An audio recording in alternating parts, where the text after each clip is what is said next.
ఇక డీటెయిల్స్లోకి వెళ్తే గత నెల 27వ తేదీన కాకినాడ యాంకరేజ్ పోర్టులో తనిఖీ చేసిన స్టెల్లా ఎల్ నౌకలో పీడీఎస్ బియ్యం గుర్తించిన నేపథ్యంలో షిప్లో లోడ్ చేసిన మొత్తం బియ్యాన్ని సమగ్రంగా తనిఖీ చేసేందుకు 5 ప్రభుత్వ శాఖల అధికారులతో కూడిన మల్టీ డిసిప్లినరీ కమిటీ ఏర్పాటు చేశామని జిల్లా కలెక్టర్ షాన్ మోహన్ సగిలి తెలిపారు.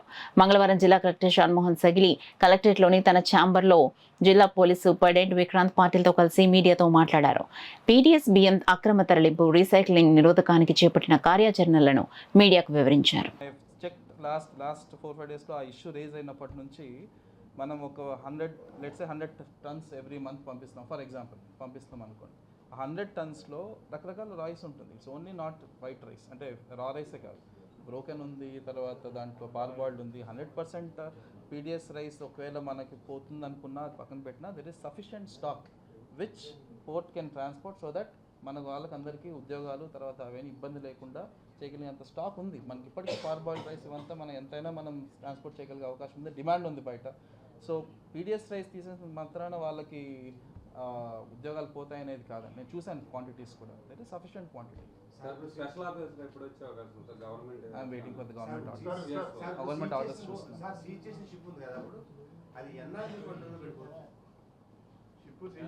నేను అదే ఇందాక నేను మనం ఫస్ట్ నాకు ఆ టీం వెళ్తే, ఆ టీం వెళ్ళిన తర్వాత నాకు ఎగ్జాక్ట్గా నాకు తెలుస్తుంది ఎంత క్వాంటిటీ 100% అక్కడ ఈ పీడిఎస్ రైస్ ఉందో తెలుస్తుంది.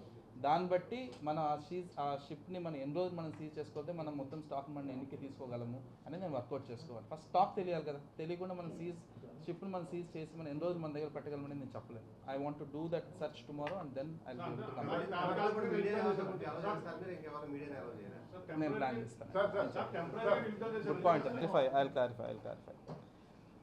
సో ఒక షిప్ని ఆపడానికి అధికారం కంప్లీట్గా పోర్ట్ ఆఫీసర్ దగ్గర ఉంటుంది.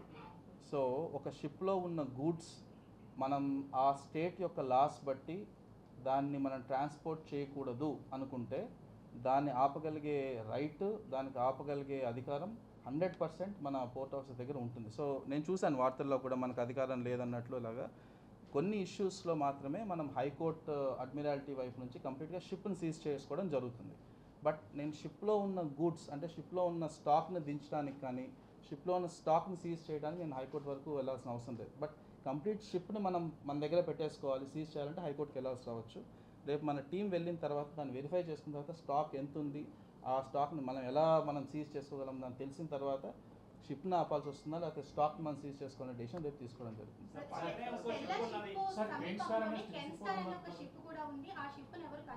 చెక్ చేసామమ్మా already. It's all parboiled rice as of now. నేను చూశాను ఆల్రెడీ. అది పార్బాయిల్డ్ రైస్ అంటే బాయిల్డ్ రైస్.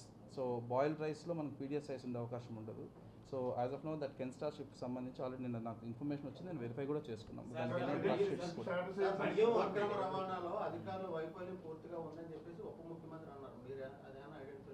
సో వాస్తవం అండి, కొంత నా వైపు నుంచి అంటే మా డిస్ట్రిక్ట్ అడ్మినిస్ట్రేషన్ వైపు నుంచి కూడా చెక్ పోస్ట్ని ఇంకొంచెం బలవంతంగా ఇంకొంచెం స్ట్రెంథన్ చేసి ఉండాల్సింది.